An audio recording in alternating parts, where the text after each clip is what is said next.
Hello, everybody, and welcome to episode 23 of the Titanforge podcast. My name is Dratnos. Joining me this week, as always, my friend Tuttles. Shout out Dratnos. And my friend Trell. Hey, guys. And wait, Tuttles, this still says automatic jack. Does it actually? No. No. Yeah. Huh. What have you done? Oh, no. Well, our special guest this week is not automatic jack. It's Nerf. Here, hang on. I'll switch to a different page. It's Nerf from Method NA.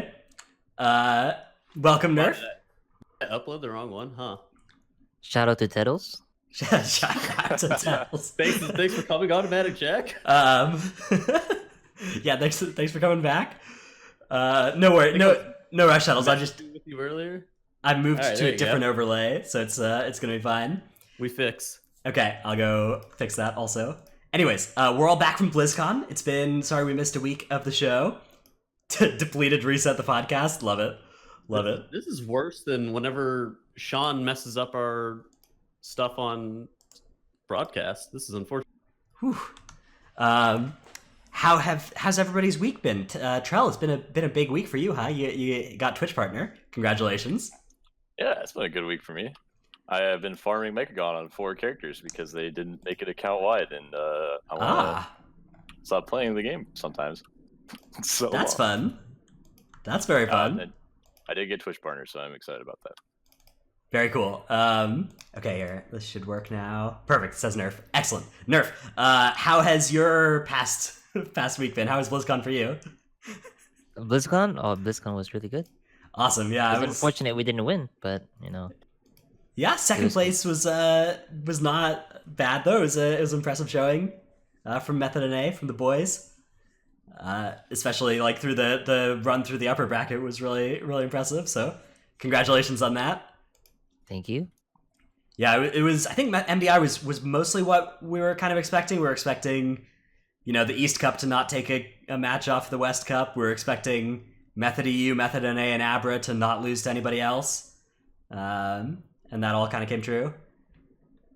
Buff 4 played pretty well though. Yeah, they came fairly They won close. one game, right? Yeah, I think they took a map. Volted looked Yeah. pretty good. So some signs of life there from those teams, which is good. And the matches were all for the most part good to watch. There in the audience is a good time. It was really great to get to meet everybody. I think that was my favorite part of BlizzCon. Anyways, so Nerf, outside of MDI, what do you do? WoW wise. I'm waiting for 8.3. Waiting for 8.3. Okay. I think I'll probably start doing some catch-up stuff on DK. Play DK in 8.3. DK and 8.3. Yeah, Nerf DK. we have Yeah, some. it's making a comeback. We have some speculation about why that might be OP. Although I don't know. I have no doubt that this is going to get nerfed before it makes it to live. Like, Dude, can you imagine if it doesn't? there's no way, man. There's no way. Anyways, we'll save that for later in the podcast. First, let's go ahead and shout out our social media presence. On Twitter, we're Titanforge WoW. That's where you can find our tweet that tells you what the topic will be every week. And you can, if you're listening to this not live, if you're listening to this on iTunes or whatever, submit questions through the Twitter is a great way to do it. We also have a Patreon, patreon.com/Titanforge, where you can help support the show. Among those supporters, the most powerful supporters are Paul, Gu, Never Nude, Ahar of US Proudmore, King of Skills, VTech, Rock, and Zuku. It's getting to be a nice long list here. I really appreciate the support over on Patreon. And if you're interested in supporting the show and not, through Patreon, one thing you can do is leave us a review on iTunes. That's a big thing you can do to help out. We do also have a Discord as well, so that should be in the description of this video too. You can go join and chat with everybody there. Okay. Let's talk about our main topics. So we're going to start off by talking about the Shadowlands, which is the new expansion that's coming out, because of course that's the really big piece of news since last we recorded a show. We'll talk about the Mythic Plus and competitive implications in that expansion also. Then we'll cover some stuff about the BlizzCon LAN and the MDI there, go into some depth on that, and then finally we'll close with talking about patch 8.3. And some of the new PTR stuff there, and you'll get to hear why everybody is rolling a Blood Death Knight, which is a very common theme right now among all the top tanks. I've seen them log on to their Blood Death Knights for the first time in months. Okay, starting off with the Shadowlands. So this is the big announcement we saw at BlizzCon. A couple different main features coming here. I'm going to run through. We'll save some of the main features for later. Let's start with some of the kind of side things, and we'll kind of get some quick takes on these. So one thing they're doing is returning to class fantasy instead of spec fantasy. So we're kind of going away from frost mages having a completely different spellbook than fire mages. All mages are now going to have like arcane explosion, for instance. Do you guys have any thoughts on this change? Anybody got a take here? I think it'll be interesting. They've talked about some abilities specifically for all the classes. I'm sure you can find those online somewhere. They talked about most classes extensively except for maybe Monk, but in general, I think it should be pretty good, but overall it still feels like some specs are going to be just wildly out of place than others, and it probably will not be the balance that people are hoping for. Yeah, my perception is that giving fire mages arcane explosion really doesn't do anything meaningful to the state of the game. And like giving paladins like auras back that are mostly useless is like, okay, one of them's going to increase their mount speed and they'll use that for leveling or whatever, and then outside of that, like, okay, so they talked about Eyes of the Beast a lot. Isn't that just like Eagle Eye? Like, what exactly is Eyes of the Beast? That lets you control your pet, right? And like, Yeah, you can control the pet and move it around, like in classic WoW. it's like mind controlling your pet, basically. Yeah. So like it's the Eye of Kilrog thing from Warlock, right? Basically, yeah. But you can like your action bar actually becomes your pets, and you can use their abilities and stuff, and run around. And I don't know, like it's cool, but it's tough to see an application for this in actual like Mythic Plus or rating content at the end game. Hopefully there will be some cool niche things you can do. Like I don't know about Fire Mage getting Frostbolt being useful, but like if they got Blizzard, that'd be really cool because it could slow all the mobs randomly and help the tank. Yeah, so those sorts of things might be, but I don't think that Fire Mage is going to get Blizzard. I think they're just going to get like Arcane Explosion and Frostbolt or whatever. I think it just has bigger implications in PvP when like all these utility spells are coming back. Yeah. Druid getting Vortex and Cyclone baselines pretty good, I must say. Cyclone baseline is going to be that. Okay, if that makes it to live, that's going to be a huge impact for Mythic Plus as well. You're going to Cyclone mobs on like bolstering, and they're not going to get bolstered, and that's going to be like It's tough to imagine a world where druids are mandatory for keys, but I think we might be going into that world. Yeah. I don't know what world that would ever be. Kappa. Okay, so yeah, we have this unpruning thing happening. There's also some change to the alt philosophy, which is really welcome, and I wish it would come sooner. Alt in Shadowlands is going to be like this new game plus type thing. So once you level through Shadowlands once on a main, on your alts, you can then start doing end game progression while you're leveling and like get the progress towards all the end game stuff that your main couldn't do until they actually reached max level. I'm really excited about this. I think this is a really good change in philosophy. And I wish that there was some alt love coming to the game sooner, but it's nice to see it happening eventually, I guess.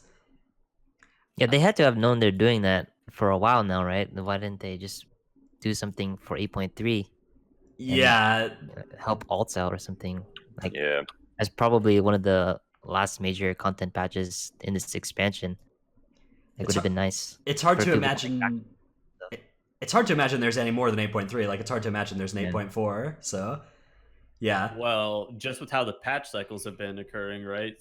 Basically, we're getting an expansion approximately every 2 years. With Shadowlands being announced at this BlizzCon, I think it's kind of implied that we're probably going to be getting it in August or September of 2020. But yeah, there definitely is probably not going to be another patch. I think that's safe to say. Yeah, I mean, there hasn't been the past couple expansions, right? I guess Legion and BFA have been patches every 6 months and an expansion every 2 years. Yeah, I think that the change in alt philosophy is exciting. I just wish I'm sure that we're all kind of annoyed about the state of essences on alts because all of us would like to play some more characters and have a hard time doing so. I don't know if I personally don't want like full account-wide essences or anything. I would just like account-wide catch-up on essences once you already have them on a main. I mean, for me, I would prefer just like more aggressive balancing of the game. I would prefer just like some class tuning every month to 2 months. The essence thing is kind of give or take for me. Like you could sure, if you gave us better catch up, it would be really nice. But at the same time, I think just overall, like a change in philosophy of how you're buffing and nerfing classes would be a little bit better. Yeah, I would welcome that as well. I think that there are certainly some specs that have been outliers for a long time, especially in Mythic Plus. But they like just changing the philosophy around balancing to focus on Mythic Plus more would be a big upgrade for me as well. Because it seems like Same. like looking at these abilities that are returning to the game, for instance, it seems like there's probably not been very much thought about Mythic Plus when they're thinking about which specs are getting which abilities back. Case in point is Cyclone going to Druids. Like that seems absurd and unnecessary. Okay. One final thing coming with Shadowlands, level squish. Levels are going back down to, we're going to be level 50 at the start of Shadowlands and leveling up to 60, so it'll be just like Classic. Nerf is a Classic expert. What do you think of this level squish? I think the levels like don't really matter unless you're starting a brand new character, right? Because either way, you're leveling to max level. Yeah. But for new people coming into the game, I think it's a good thing, and if it brings more people into the game, it's good. Yeah, I like that. Yeah, I think every level should have a meaningful power level increase, and they've kind of gone away from that recently because there's just so many levels. So this seems smart. And there's an entirely new starter zone as well, so this might be a good time for people getting into WoW, because the starter zones have been pretty outdated now for the past 5 years or whatever. Does that help people actually get into WoW, though? I think so. It's kind of tempting even for me with all characters at 120 or 110 or 120 to go make something just to see the zone. I don't know, I'm just curious. Like the starter zones use pretty old quest technology compared to the new expansions these days, right? Like, so if they make a new starter zone that has all these new exciting, cutscenes and fun quests where you get to do fun things and feel overpowered, that'll be good for people coming into the game, I think. Yeah, it doesn't necessarily have to be a brand new player to WoW. It could be someone that quit some expansion ago, and then leveling from 1 to 60 isn't so daunting of a task as 1 to 120 or 1 to 130. Yeah, well, I mean, it's true. You do get boosts, so that's true. Yeah. They're changing it so that you can level from 10 to 50 in any expansion. So you can just you hit level 10 and then you get to just choose one expansion to go to, and you just go to that one and you do the whole thing, and then you're level 50 theoretically by the end. So that's going to be pretty nice. Pretty big reduction in the amount of work you have to do to level, and the fact that you get to just stay in one zone instead of doing this thing where you pop between expansions and do a little bit of each one. Is going to be nice towards the that's something you have to do towards the end of your leveling experience in live right now. So yeah, I think it's going to be a good time for people to level alts. Although again, most of us have many characters already well above the leveling experience, so not going to be something we run into all that much. Okay, let's talk a little bit about the main features of Shadowlands. The first kind of big feature that they're talking about, as the flagship one for Shadowlands, is called Covenants. So these are 4 factions from which you can only choose one. They give you a progression tree through soulbinds, which we don't know too much about yet, but it looks like sort of a talent tree that you only get to pick some talents from at any given time, and you have to unlock the talents in it. And each of the 4 covenants has a different tree, so that's kind of exciting.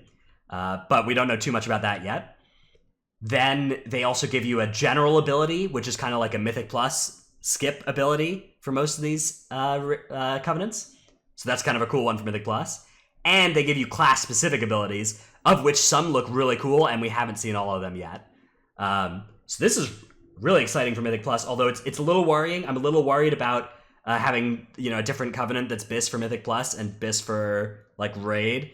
That spooks me a little bit. Yeah, me too. They were asked about that, and then they were asked if you're going to be able to swap between them freely, and their answer was kind of a dodge on, well, they should be balanced, so you shouldn't have to swap. They didn't say yes or no. So yeah, I feel like they're debating it. I think the question was specifically about swapping for BIS between bosses and BIS between Raid and Mythic Plus too, and then they did dodge it, saying that you shouldn't need to swap. Which I hear them say that you shouldn't need to swap, but I'm just I don't think they understand how this goes. Yeah, they said they don't expect us to do that or whatever, and I'm just thinking okay, we're if this is at all reasonable to do, and there's a 2% damage increase, I'm gonna do it for Mythic bosses. Insert me reforging my Azurite at 100,000 gold cost. the second week of Uldir. That Yeah. was awful. So Yeah. we'll see what the exact restrictions look like. Let's take a look at these Covenant abilities. So these are the ones that you just get regardless of your class. So these are all kind of Mythic Plus skippy ones. The Carrion one is called Unburden. Dissolve into pure anima, increasing your movement speed to 300%, slowing your falling speed, propelling you forward for 4 seconds, and reducing the radius at which enemies will detect you. Seems like this will maybe be useful as a, depending on how small it makes the radius. If it's like Rabbit Charm sized, you might be able to use this like a Shroud through places. Like you might be able to push, but I mean, it's only 4 seconds at 300% movement speed. So I guess you'll cover as much ground as somebody would in 12 seconds of normal walking. I don't know. This doesn't seem like a super bis one, but it might do the trick if you are in a group and everybody's using their abilities to get through. I can see that being really, really good or kind of just meh, depending on how big the aggro radius is. Yeah, and if they make dungeons that have like a cliff that you can jump off of and get to places, then this will be really good because it slows your fall speed and propels you forward. But if you're doing that, then it's just useful for the slow, like yeah. the slow fall rather than the speed. True. Yeah. The Necrolord one, this one's really cool. Transcend the flesh. Separate your soul from your body for 20 seconds. Your soul is invisible and untargetable. Your body remains vulnerable. If you move further than 60 yards from your body, the effect ends early, and when it ends or is cancelled, your body rejoins with your soul. This seems really, really good, actually. Like, to me, this is the one that looks the most OP for Mythic Plus, because this is just like a 60-yard skip. Like, you just skip for 60 yards forward. Yeah, I like that. You just press this button and your body stays still and your soul moves forward, and then at the end your body rejoins up with your soul, and you can just skip 60 yards completely invisible and untargetable. This one is the one that I actually think is being slept on by the community. I think this one's going to be the most OP. You think this one is? I think this next one that you're about yeah, to so read this is the one that everybody's been reading is the best. Night Fae Soul Shape, turn into a Spirit Fox, increasing your movement speed by 30% and causing enemies to ignore you for 10 seconds. This one, yeah, it depends on exactly how it's coded, right? Like, if causing enemies to ignore you means that you're completely invisible to them, then that's also going to be really good, definitely. But I don't know, like, I feel like it would just make you lowest on the aggro table. Right. My worry is this will be like Fade and not like Shadow Meld. All right. Well, even still, it would be ridiculously strong for tanks pulling stuff. I don't think so, because they'd be the only one in combat, and they would just attack you anyway. It depends on how exactly it works. Yeah, if they'll attack you if you're the only one on the threat table, then this is not okay. Like we have to see. I was assuming it was going to be like bop, like you're bopped and you're just running through where things will be in combat with you, but they won't like hit you. Well, if you're bopped, they'll run at you and start hitting you. You're just immune. Yeah, okay, whatever. You're immune. Well, a lot of mobs just don't cast on you if you're bopped too. Yeah, they won't use like physical attacks on you. Well, no. Like if you're bubbled or bopped, most mobs will not cast abilities at you. Yeah, we'll see. And this one's on a shorter cooldown. This is the one that's on a 1.5 minute cooldown. If it if you can use this to shroud places, then yeah, it's going to be by far the best. But my suspicion is that it's not going to be like you're going to still get in combat. And if that's true, I think the Necrolord one is going to actually be the best one. Why are these all seem the same, just worded? That's good. It's good ways. that if they all work for most skips, that's probably better than if they only some of them do, right? Because then whichever one you pick for raid, you can do all the skips in M+ with, which will be nice. Okay, and the final one is Venthyr, who have just a blink, like it's a targeted. You just target a location within 40 yards, cast for 2 seconds, and then you teleport there. Again. This will work for a lot of skips. Not as many as the others, probably, because it needs to be in line of sight. But it does allow you to teleport 40 yards away. This one seems like it'll be pretty useful in raid in particular as well. Like, just there are a lot of boss fights where channeling a teleport for 2 seconds and then teleporting somewhere in 40 yards is probably going to be really good. I mean, what if it works like Warlock Gate, where you can just like skip over terrain and shit? You're just like, all right, well, this is OP. Yeah, that'll be good in M+2, I guess. I don't know. They all seem very similar in just slightly different ways. Yeah, Nerf, for any of these look really exciting to you? I like the Necrolord one. I think the Venthyr one, you're gonna run into no path available stuff, and then it's not gonna be good. Yeah, that's a safe bet, a very safe bet. The same things as like Heroic Leap, right? Like the same spots that don't work for Heroic Leap wouldn't work for Venthyr. All right, in addition to these, you also get class-specific abilities. We've only seen the Kyrian ones for all the classes so far, although we've also seen some of the other ones for like Mage. These are like powerful abilities, usually on at least a 30-second cooldown. My favorite of these is the Paladin Kyrian one. It's instantly cast Holy Shock, Avenger's Shield, or Judgment on all valid target within 30 yards. This seems absurdly OP on Avenger's Shield. Like, do you guys remember old Arcane Torrent, where it would just interrupt and silence everything? And like this, that's what this does. It also does a bunch of damage to all of it, and it's also a 30-yard range instead of a 10-yard range or whatever. I hope they make this next expansion with less kicks, though. Like, man. I don't know. Like, it seems like this Divine Toll thing is just, it's going to be nutty for prop pallies. I don't know. It seems like it's going to be a lot of damage. It's gonna you can just pull 3 packs and all the casters will just run at you and be silenced for a couple seconds. I'm pretty hyped about this. A lot of these abilities are fairly cool though. The Warrior one, for instance, like you throw a spear at a location, doing some damage in a dot, and then it tethers enemies to that location. So you might be able to use this to like kite really effectively. And it. Yeah, I don't know. There are a lot of cool abilities here in this list. We'll have to see what the other Covenant ones are to really make a comparison. I wonder if you're going to choose which Covenant based on like the class ability, the Covenant like non-class ability, or the Soulbind like tree. It's really tough to know which of those is going to be the biggest. And like it might be I guess a combination of all those.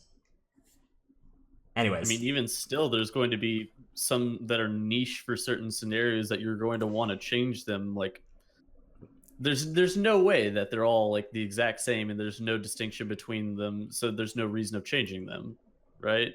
Unless they actually don't give you a choice. Well, it depends on how punishing it is to switch, right? Like if switching causes you to like redo a 12-hour quest line and start your Soulbind progression again from 0, then we're talking about you probably wouldn't switch unless it was like a new patch coming out and something new is changing to the Abyss, right?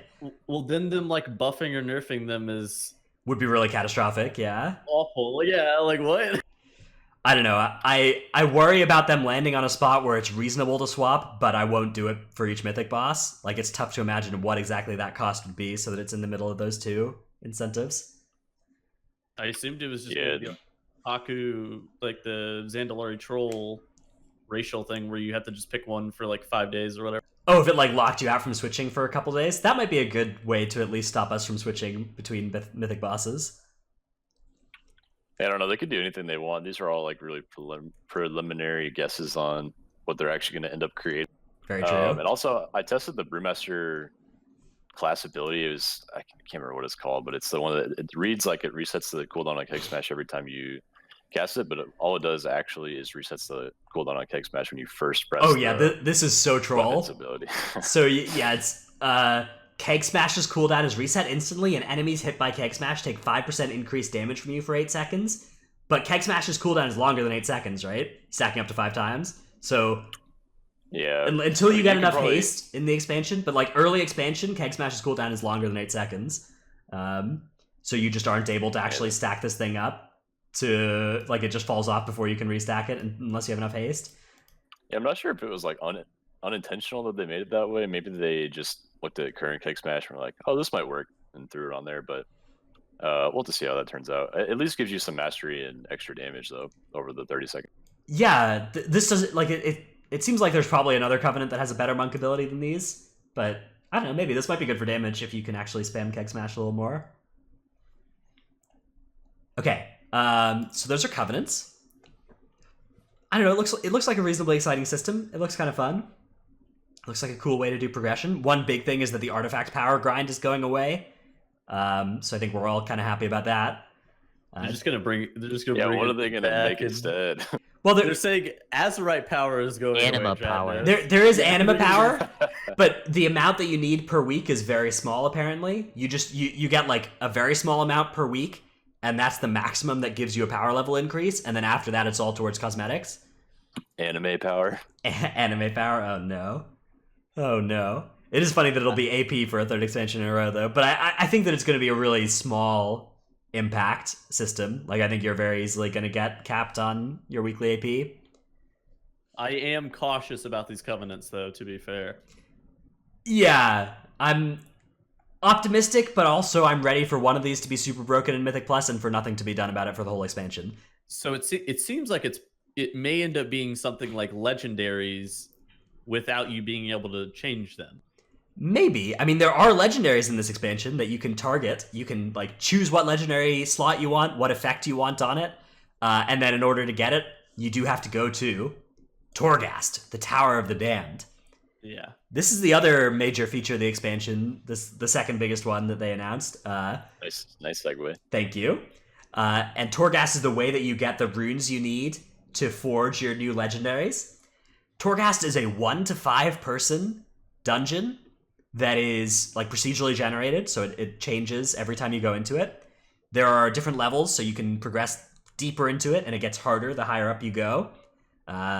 So at the start, it's pretty basic, but then as you move further up, you start to get traps and other stuff like that that make things harder. And there are bonuses that you can find in Torghast that will last for the duration of your Torghast run.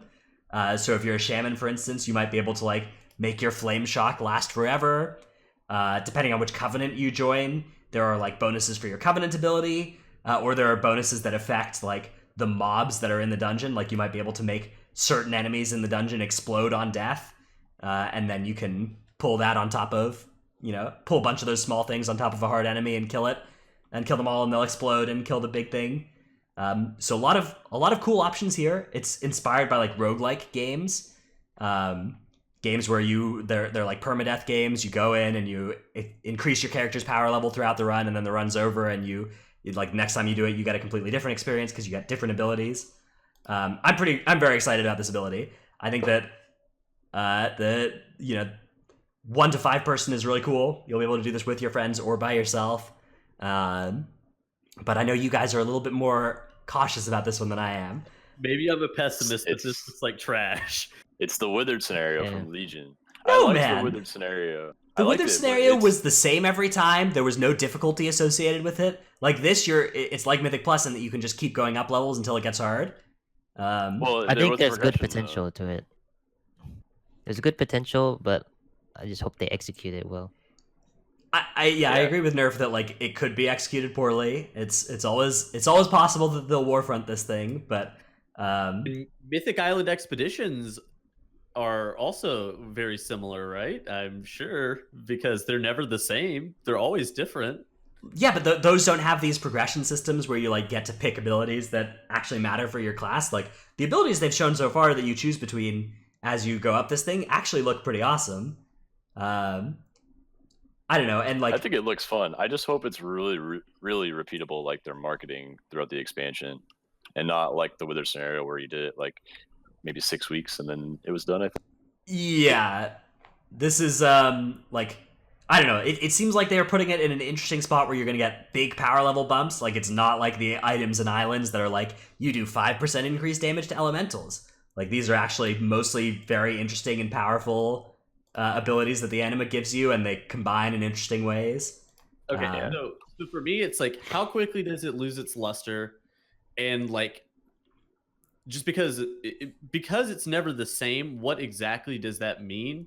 Does that mean that you're getting like a completely unique instance, or does that mean that the AI is going to work differently every single time? Are you going to get just a random affix occasionally and just not be able to do some parts of the tower, or like what's going to be the deal with that? And then secondly, for me, is it mandatory or is it more extracurricular and fun? So it seems like it will be mandatory to at least forge your first legendary or two, but then if you have all the legendaries you want, it seems like this is mostly for getting the legendary crafting stuff. And there's not really other stuff that drops out of Torghast, so much more optional than islands were, I'd say, after you have your first, like, it's not like you have to weekly cap or whatever every week to keep your AP up. I don't know. The art looks really cool. It does, I yeah. think it looks awesome. I don't know. It'll be interesting. Like the art for it looks badass, and they look really cool. It reminds me of Cathedral of Eternal Night, like all the artwork that they use for it, which looks really sick. But at the end of the day, like warfronts are also useful for the first 2 weeks for getting your heroic equivalent item level piece of gear. But like, are they fun? No. I don't know. It just comes on delivery. I hope they rock though. I hope they're a good fun alternative for things that you're able to do. Yeah, I mean, and I hope that there's competitiveness, like people trying to climb as high as they can, and some kind of leaderboard showing how many floors you've gotten up. I do worry a little bit about balancing something that's for 1 to 5 players. Like, how do you make something so that a group of 5 randoms can be competitive, but also like 2 Havoc Demon Hunters isn't like an OP comp? I don't know. We'll see. Or 1 Havoc Demon Hunter. Like, 1 Havoc Demon Hunter seems really likely to be really good. Okay. As far as M Plus goes, they really didn't talk about much for us in M Plus in Shadowlands. We did hear that there would be new seasonal affixes, and there might be an M Plus leaderboard of some kind. So that is exciting. They mentioned that briefly. They also mentioned the end of the week chest rewards being changed. Yes. Hey, we didn't cover that. That was pretty exciting. That is a big change. Yeah. What? Instead of Yeah. Good. one random item from like any slot, any trinket, any crappy item that you'd never use, like the Ataldazar Gilded Claws trinket that is vendored for life. You now get a choice of 5 to 6 items, they said so far. And I guess you just choose 2 or 3, or maybe just 1. Maybe you choose 1 out of the 6 and pick that one. But at least you have a lot more options than before. Yeah, apparently it'll like look at what content you did in the past week, which bosses you bonus rolled to like show you items from that to choose from. So that's really exciting for me. I think like showing you loot from bosses you bonus rolled is a really cool way to take the weekly box. And I think it's going to synthesize like Raid, Mythic Plus, and PvP all into that one weekly reward. So you can get raid loot in the box? yeah, I think so. At least that's what it sounded like. They didn't, say it for sure, but I think you're gonna have to do the raid to have raid loot show up in your choice, probably. But yeah, that's good news for us though. In Twitch Prime of Area 52, where we raid 1 hour a week. Very good news. Yeah, That's right. absolutely.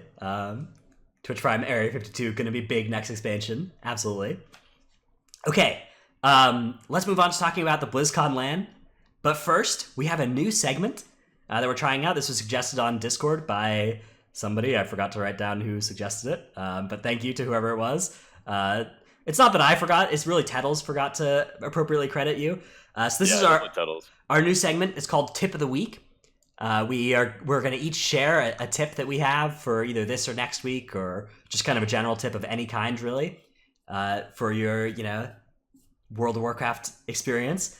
My tip this week is going to be to track your stun diminishing returns. So there's a way to do this is with a weak aura. I'm going to post it in chat and in the descriptions or whatever as well. But you can get a weak aura that just puts a little bubble below mobs' nameplates, and it will show you. It'll be like green when they're DR'd once, yellow when they're DR'd twice, and red when they're DR'd 3 times on stun, and then you'll know that you can't stun it anymore. That's really important for mobs like maggots in Underrot, where you might be planning to stun them to stop their next cast, and if it's on 3 stun DR, you can't actually do that, and it will kill your group if you try and stun it. If you're like, I got this, and you stun it, and then it, kills your group, so try and avoid doing that. This is a really useful thing, especially if your group contains like outlaw rogues, because they stun rotationally. If your group doesn't have a lot of stuns, you might not need this, but I think this is a really useful weak aura to pick up, so that's my tip of the week. Yep. Also good for assassins and Motherlode. Yep, those are mobs that you like. There are a lot of mobs that you're going to want to stop with stuns, or something, or like an in-cap, and you want to know if you can use the stun. Tettles, what's your tip of the week? So mine is stock up on rabbit charms before the new patch. I was trying to figure out when the rabbit charms come around from island expeditions, but I could not seem to figure that one out. I know they came out in like mid-September was the last time that we saw the rabbit charms. So making sure that you have those prior to 8.3 would be in your best interest, just to make sure that you can do all of our favorite content, tropical adventures, in the fastest way possible. Yeah, definitely worth stocking up on those whenever possible. Trell, what's your tip of the week? My tip is bursting necrotic sucks. Help your tank. In all seriousness, though, if you're a DPS class or a healer that has any kind of little utility this week, tanks will greatly appreciate and notice you if you use them. Such as Havoc Demon Hunter using Vengeful Retreat for the 3-second 70% slow is actually really good. Like as soon as your tank starts kiting, if you pop that on the mobs, it's going to help them quite a bit. Same thing with Windwalker, Flying Serpent Kick does the same thing. You can Tiger's Lust your tank. You can Ring of Peace the mobs if they're struggling to find something to help themselves live, stuff like that. Yeah, definitely a really rough week for tanks this week. Nerf, how about you? What's your tip of the week? On the same vein of necrotic, if you're a warrior tank, Conflict and Strife Major Essence can be really good. So you can be a tank that don't need no team. Because your team don't want to help you. No, what But you know, about for mobs that you can't root, well then hopefully your team will help you, like Trail said. What if now? I'm What about trying if you not- thunderclap the mobs at the same time as one of your own holy DKs trying to grip that same? No, Well then you're man. in a bit of a problem. Yes, As you that's know, segueing us into MDI LAN. That is what happened in Shrine of the Storm, right? The mob was clapped for necrotic and tried to get gripped and stayed out. So then yeah. that caused a wipe there. We got to see the beautiful experience of wiping in Shrine of the Storm before you have the graveyard updated, and you just have like a 4-minute run back. That It's is on MDI without a wipe in Shrine before the third boss. yeah, it's right before the third boss. Yeah, that was the last pull pretty much. catastrophic. You guys had that game too. I was like, man, if they do this pull, they got it. But then Yeah. that yeah, happened, unfortunately. do hate to see it. Do really hate to see it. But you know, the total MDI season for you has been really impressive. Like second at BlizzCon LAN, first in the Sydney LAN, and a bunch of good finishes throughout the cups. What was your practice schedule like for BlizzCon?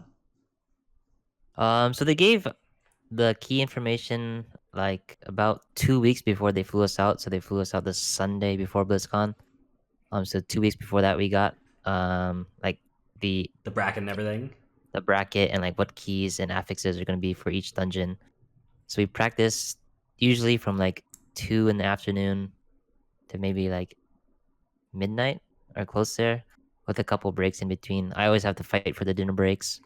You know. Wait, you had to argue for JB, let us eat. No, JB eats all his meals before like noon. So you know he's done eating for the day, and everybody else is trying to eat. And Shaq and I are trying to get Interesting. dessert time and all that too. You know,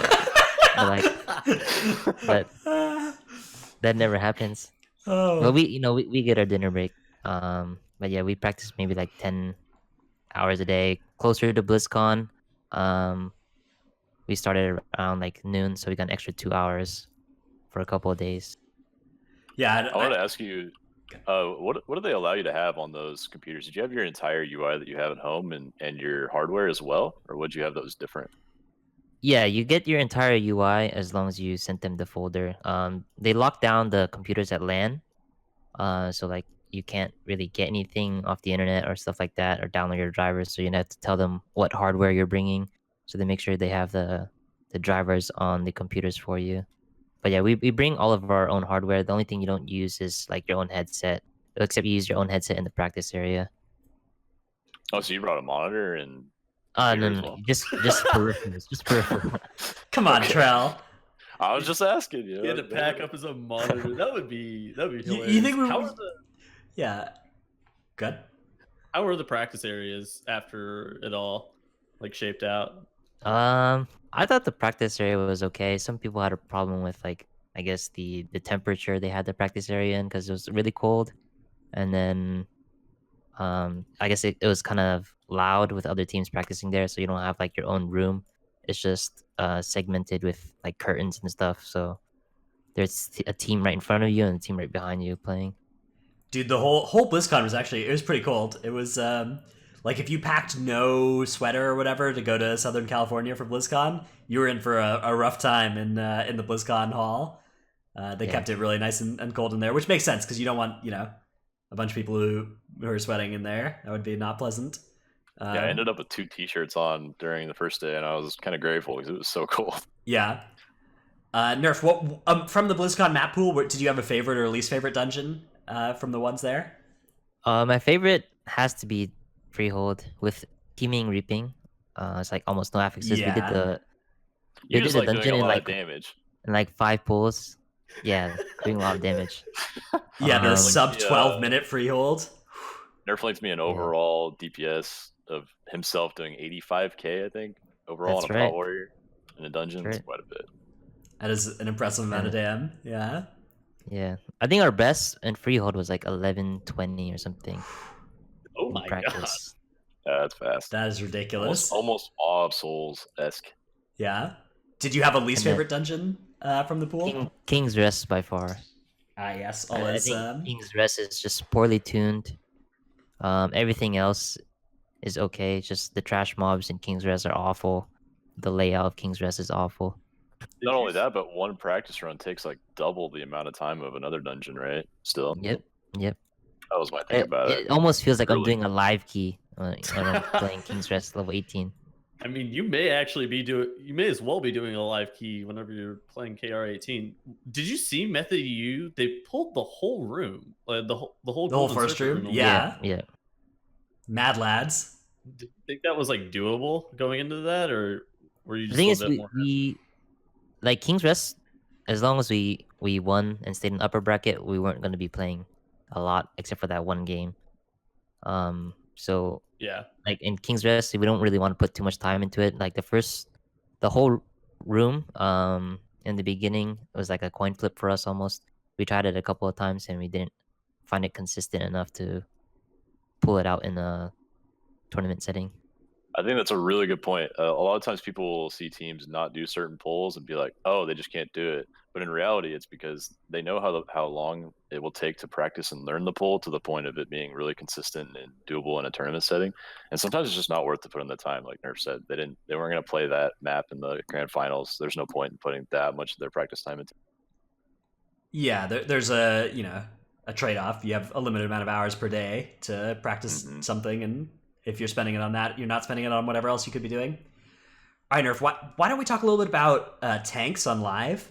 Because I know that you have historically, shown up and blown up the ladders on Prot Warrior in various seasons. This season, most of the top tanks are currently Brewmasters. Do you have a plan to come back to live and, take the top spot using Prot Warrior? Do you have a feeling about, the tank balance right now? Do you think Prot Warrior is I'm better than feeling attacked. Brewmaster or anything? I think Prot Warrior could beat Brewmasters. It's just nobody wants to push as a Prot Warrior, I guess. Honestly, I don't really want to push until 8.3 comes out. It's just it's kind of weird just waiting for a push week and then like There's only one another really week. as well. Yeah, and then you just so like the ladder on like Raider.io is, I don't know, a little weird since there's only one push week and you have to wait for that week to come around. But yeah, I'm waiting for 8.3. Yeah, I think 8.3 is looking to be really exciting. That new affix is going to be really fun to figure out. Okay, back to the MDI. Do you have any tips for anybody who's hoping to get into the MDI? Like any aspirants? Anybody? yeah. I think I know a young Brewmaster Monk player that really has desires for taking his game to the next level and would really like some help going forward with the MDI. You talking about me? No, I did the MDI. MDI, I mean, don't get banned first, right? at Gabezilla. That's right. I saw his comment in the Twitch. And then I don't know, just playing. Find people you enjoy playing with. I think is one of the big ones. Because you're gonna be playing with them a lot. So if you don't like playing with that person or that group of people, you're gonna have a bad time. And then just running keys on live, I guess, because until they implement something that's like MDI on live, you don't really have a practice area to practice MDI type pools and stuff. So hopefully they do something about that in the new expansion. But let's just play a lot, watch VODs of other groups, see what you can incorporate into your runs. As now that you're on the other side of this MDI season, is there anything that you would change about like the format of MDI, going into next year or whatever?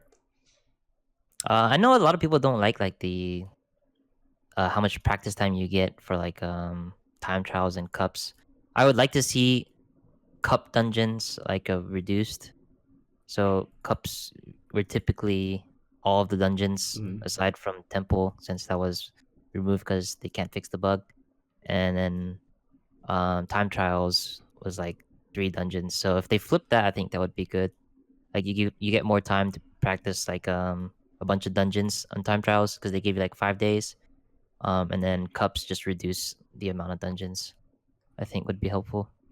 Yeah, I agree. I could see a smaller cup pool being good because it's also would make the like one of the things about watching Cup 1 versus Cup 2 versus Cup 3 is that it's all just the same. But having it Right. be like, this is the cup where we see freehold, and this is the cup where we see the underrot might actually be like a difference for viewers. So that might help there rather than hurt. I mean, every team always had like a bad dungeon each cup because it wasn't worth their practice time, like we talked about earlier. And if there are less dungeons, and let's say 5 dungeons in the cup will be much better quality than 9 dungeons in the cup. Each one should be a little bit better, honestly. Yeah, I think that is a good suggestion. Okay, let's move on to talking about patch 8.3. So this is what a lot of us are kind of waiting for now, the next big thing in the future, because it'll be the corrupted affix, and that looks really exciting. And the beguiling affix is, I think, run its course largely in terms of how fun it is to play, especially given how hard most of the weeks are compared to the really good push week. We've learned a lot about 8.3 in the past couple weeks. We've seen some more PTR testing. There's been more raid testing. It looks pretty cool. Oh, they renamed it to the Awakened affix. Is that true? I have Yep. that in the show notes. Thank you. Okay, nice. Nice. That's good, because corrupted items and corrupted affix, it's good to have them be a different name. Speaking of M+, there are now M+ rewards. So there's a title for doing all the 10s in time, and there's a mount for doing all the 15s in time. What do you guys think about this change here? It's a good start for us. I think it's really good for the community as a whole. People have new incentive to do 15s that they didn't before. Obviously, we would rather have rewards at 18s or 20s, I think. What do you guys think? Yeah, Yeah, I would agree. I think it's a good step in the right direction. And yeah, it's probably better at the levels it's at for the game as a whole, because most people probably aren't doing 20s and stuff. But yeah, I would like to see something for 20s and stuff like there is for elite, like in PvP. Yeah, I think we would all prefer something that's a little bit more competitive, but in the same vein, the fact that they're giving us anything at all is decent. I mean, it was like, did you guys see Yoda's tweet? Basically, he was like, I wonder what the ratio of people who are capable of doing all 15s in time compared to the people who are getting gladiator/elite, since they give the same rewards, are. Yeah, Like, I agree with that. and that is like a very fair point whenever you have to like think about it. But at the same time, I'm not opposed to it being a little bit more of a gimme, right? Yeah, I think it's a good start. I agree that it would be nice to see even more like elite itemization for this. You know, PvP has like, there's an amount you'd get just for playing the season, and then there's an amount for like being a super duper gladiator or whatever. And there's like a transmog set, and then an elite transmog set. And there's, you know, titles all the way up and stuff. That's cool. I would like to see us move in that direction, but this is a good step. This is a good first step. The mount looks pretty cool. It's like a Gahuni thing. We're just looking at it, so that's kind of cool. Also, yeah, I don't know. I'm optimistic. I think that this is. I think movement in the right direction is always good to see, and hopefully we see a lot more with Shadowlands. You know, now that M+ has been out for a couple expansions, and hopefully they're starting to see a lot of people liking it, and they start to really like give us a leaderboard and big rewards with it next season or next expansion. I would Like- say, by and large, they have been moving in the correct direction for Mythic Plus over the course of the whole entire expansion. They've been a little bit more aggressive in their balancing than they were in Legion. Of course, they nerfed Outlaw Rogues unprecedentedly, like mid-tier, Which is really we've never good. seen Yeah, I before. mean, like that I mean, was warranted. All right. As much as I want to give them like shit on them for being like, oh, they should balance the game more frequently, they did nerf Outlaw Rogues like mid-patch, which is good. Nerf, do you have anything to say about that? I guess not about balancing, but I mean, like something easy they could do for reward is just like a transmog set. Just use the same, like Mythic and Elite PvP already use the same set. Just use that same set and just recolor it. Like Yeah. they do for PvP. Would be nice. Yeah, For, I like mean, all 20s in time. it's tough because like Yeah. people are going to complain regardless of what they do. Like if it's a recolor, people are going to be like, oh, you know, they're just giving Mythic Plus as a recolor. Wah. Yeah, But I don't I agree think it would be good I to don't see. think Mythic Plus deserves its own unique thing, unique set. I think like a recolor of the Mythic PvP one, Elite PvP one would be good. I agree. I think that would be more than enough, or that would be a big step in the right direction, I should say. Okay. Other news we have from the 8.3 PTR: corrupted weapons. These, a lot of them are pretty strong, and some of them are super duper broken. So these are weapons that drop from the raid. They all come with 25 corruption on them, which is a lot of corruption. That's a lot for a single item. But some of these are super duper OP. So the biggest one here is Skishul Vaz. This is a two-handed strength axe that gives you obsidian skin, increasing your armor by 5%. And then every time you lose 100% of your max health, so every time you've lost a total amount of health equal to your health, you explode with obsidian destruction, dealing shadow damage equal to 1,000% of your armor to all enemies within 20 yards. This thing has been like top damage of Blood Death Knights on PTR. Blood Death Knights have been top damage even just from the damage on this thing. It's not split damage, it's damage just done to everything nearby. It's absurd. This thing is an absurd amount of damage. So, this is why you're seeing people like looking into rolling onto their DK partially. Well, that would be more of a Mythic Plus weapon. Of course, that thing is. Yeah, it's not much in raid. It'll be like a moderate source of damage in raid. It'll probably be their second damage or whatever. I'm sure they'll nerf it by 30% and then nerf it again and then make it split damage, just like Hot Trip. Yeah. It is absurd how much damage it's doing right now, though. What do you guys think of these weapons as a whole? All of them. There's a lot of them are pretty powerful. I think it's nice that they're introducing something like this that might shift the meta. Previously, it was like tier sets, like new tier bonuses, might shift the meta of classes, what you bring to like Mythic Plus or raids. So it's nice to see something unique, even if it's powerful. Yeah. 25 corruption is a big cost to pay on these things as well. Like for 25 corruption, you could get 10% crit damage. Like 10% crit damage is a lot to trade off, right? Like in your corruption budget. And I like that that's what you have to give up. I like the fact that there is a downside of wearing it, that you could be getting corruption and damage via whatever elsewhere. So you have to really be thinking about what you should be wearing versus what you can't. What I don't want to happen is to have 6 different gear sets in my bag at one time, but I think that's where we're about to be. Yeah, it would be 10% crit damage, right? Because crit damage is now 2% for the tier 1. They nerfed the crit damage. So for 5 corruption, you can get 2% crit damage, but that means if you have 5 pieces with that tier 1 crit damage, you would get 10% crit, right? So 10% crit damage.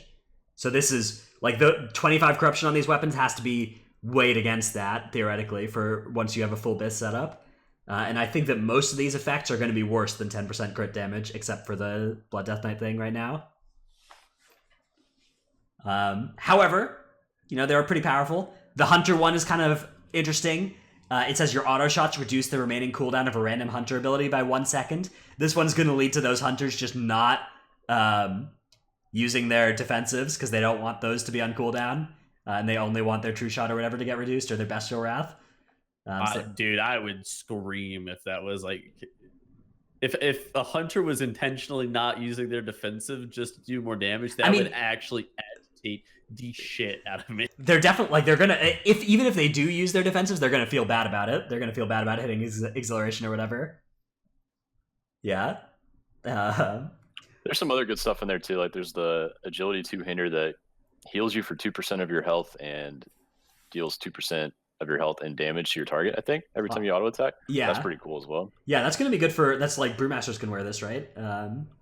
Yeah, so I think Nerf and I are going to play Blood Decay Brewmaster probably on week 1 of Mythic, and it drops off the second boss in the raid. Do both of these drop off now? Yeah, both of them do. Yes, wow, huge. That's awesome. Yeah, it's So good. It's a new Diver's Folly, right? Both off the second boss. Yeah, naturally we won't get our weapons till like week 7 because of RNG, but we're excited. Right. This is going to be really good for Guardian Druid as well, right? Because they have a really big health pool, so that's going to be nice. That's going to be a bigger amount of damage and health for them on the Anzig Vra staff. I'm excited for... I don't think this corrupted thing should be moving much forward past patch 8.3, but I think they're actually making some changes to make it look a bit more enticing. There's obviously the legendary cape as well that reduces... Yeah, so that's another change here. And insanity, right? The sanity is... Yeah, that's just a thing inside the horrific visions of N'Zoth. That's not something that happens outside of those, so it's not something you have to worry about in Raid and Mythic Plus. But yeah, they've also in this update they've added corruption resistance to that cloak, so you'll be able to basically your corruption budget is going to be a little bit larger than we expected it would be. Yeah, I mean, I just hope the patch is fun. All in all, I think it looks like it should be decent. It looks like everything from BFA is kind of coming together in an okay way, and it looks like it'll be a decent patch that we're going to have for 8 months, right? Yeah, I think this is going to be a cool Hope so. patch. That the Awakened Affix looks really exciting. I can't wait to play that. Yeah, that should also be decent. Okay, so the obelisks don't move week by week. I know that we were talking about that last show, and they are static the whole entire time. Yeah, that's interesting. That the obelisks are just in the exact same position each week. That's going to be really fun, or that's going to be interesting. I don't mind this. I think the it's Atoll probably would need to be moved, but then the rest of them, every single dungeon looked okay. yes, that Atoll one next to Volcall or whatever behind that double honor guard pack that nobody pulls. Actually, never mind. The honor guards need to be nerfed. The obelisk doesn't necessarily have to be moved. The obelisk can stay there, but the honor guards need to not be. Yeah, it's possible that they're planning to move the obelisk. They just haven't implemented that yet in the PTR, right? Like it's possible that that's eventually the plan. But I think that a good end ground for them would be for the obelisks to stay in the same places and change which obelisk is in which place each week. I think that would lead to a good mix of like not having to relearn what each dungeon's map is like, but then still being some change up for the really high level groups. Anyways, let's move on to Q&A. Our first question comes from Alex G on Discord. Thoughts on every mount being released being the Serpent model? So this is the like the fact that the Mythic Plus 15 mount is also on that Serpent model. Do you guys have any opinion about this like Serpent model thing? At least they're giving us content. I don't know. They have to allocate their resources somewhere. And actually, now that I say that, I wish they'd allocate those resources to balancing Mythic Plus or making dungeons better. I don't think those are the same people that make the models. I think those are same different teams. Yeah. Yeah. Also, Alex G, dumb questions like this are why you'll never be on the podcast. Hold on. No. Okay, so we were actually going to use this dumb question to segue into 15s, giving the title and mount, but we've already hit on. Yeah, we already talked about that. Sorry, that was that's fair. Nerf, do you have any mount model preferences? Any what is your favorite mount to use? The Swift Zulian Tiger. Ooh, It can't fly though, so it's a good choice though. It's a good choice. Have you picked up that Deathwing mount from the new? I have, yes. Ah, yeah. What did you think of that raid experience? It was actually not too bad. Yeah, it's pretty not too fun. bad. It's just a weird bug on Ragnaros, and then that was it. That happened to me as well. Yeah. Were all the guys like all the little things What was the spawned bug? everywhere? I was like, what the fuck? The Ragnaros yeah. bug, we just kept like getting ported back to the spawn point on Ragnaros every 5 seconds, and it was a wipe because of that. Ah, Yeah, apparently it has something to do with like doing Nefarian the wrong way would cause that to happen. Like if you just tunnel Nefarian instead of killing the ads, that would happen. Anyways, next question comes from Misfire on Twitter. How big of a mess do you foresee corrupted items being in M+? They feel that it'll be a disaster for low-level pugs, and dread ever having to pug a weekly 10 to 15. And how do you think they'll work in the MDI? Would the bonuses ever be worth it? Yeah, I'm definitely... it'll definitely be a learning experience for the public community. I think people will go in with like 80 corruption and just be killed by it, literally anything touching them. And then they'll realize, maybe I shouldn't do that. I should probably wear like less than 40 corruption, I think is the breakpoint that I was looking at. And so currently 40 is where I'd want to be as a tank underneath, because there's no way I'd want to take extra damage from all sources. That would just be death. 40 is where you have the thing chasing you. It's 60 where you get the extra damage taken and healing reduction. But yeah, that thing chasing you. I think the thing chasing you is a good thing to avoid. I think 39 or less is going to be the standard. Maybe Imagine 60 trying to is nice. shroud. Like you're trying to shroud and something's chasing you. Oh my god, dude. It breaks you out of the That's gonna shroud. happen at least once. Yeah. Okay, so think about it like this though. I think even getting over 20 corruption and getting that cloud is also really obnoxious too, because all of the incidental damage, if you take any damage from anything, the odds of you just getting one shot by something that's ridiculous is very high if you're not completely top. Yeah, so maybe you're actually supposed to be at just 19 or less. And you could still use these corrupted weapons because you're going to get some corruption resistance, right? So you can, like, you'll be able to have a 25 corruption item and still be below 20 corruption. But then in raid, I think you're just gonna like, you could probably get up almost all the way to 60 and probably be okay.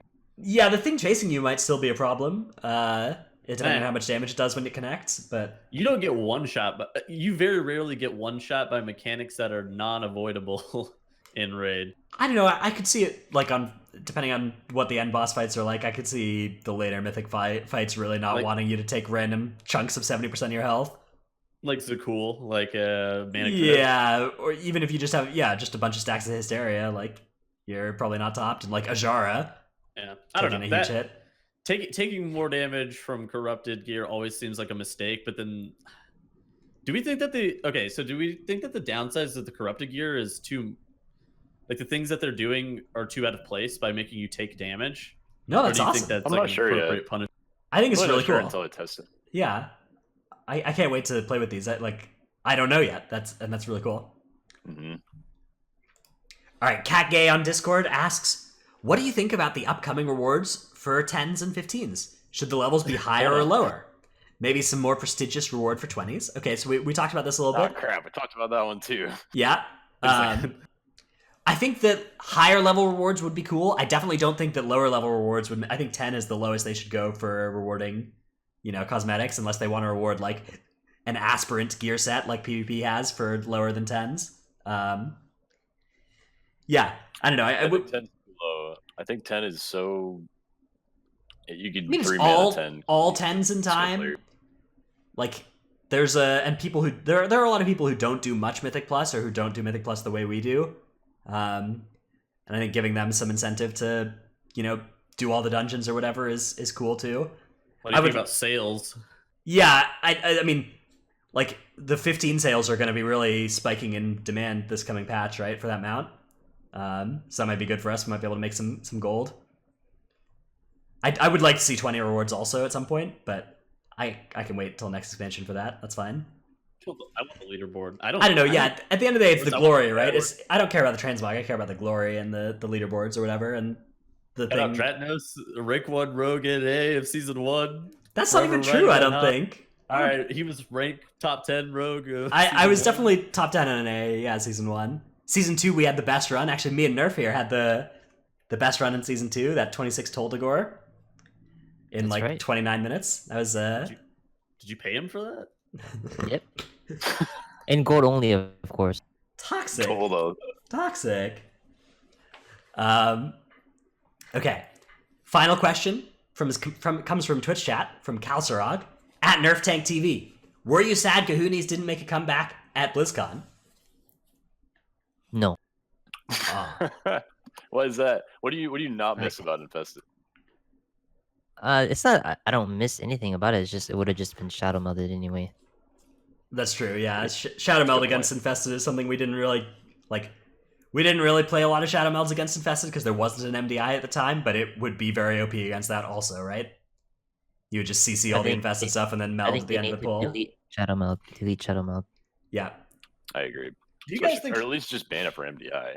Do you guys think Shadow Meld was insane in Legion and just nobody played Night Elf, or do you think Arcane Torrent was just equally stupid? I think Arcane Torrent was just better in Legion at least. Although Shadow Meld definitely had potential.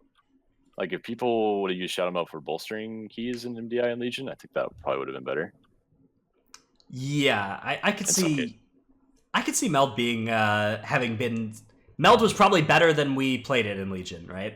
Like we probably should have melded more than we did in Legion, but Torrent might have still been the dominant one. Targetable mechanics, like the eyeball man that would fixate you in Court of Stars. I would Yeah. meld him, and that's like literally it.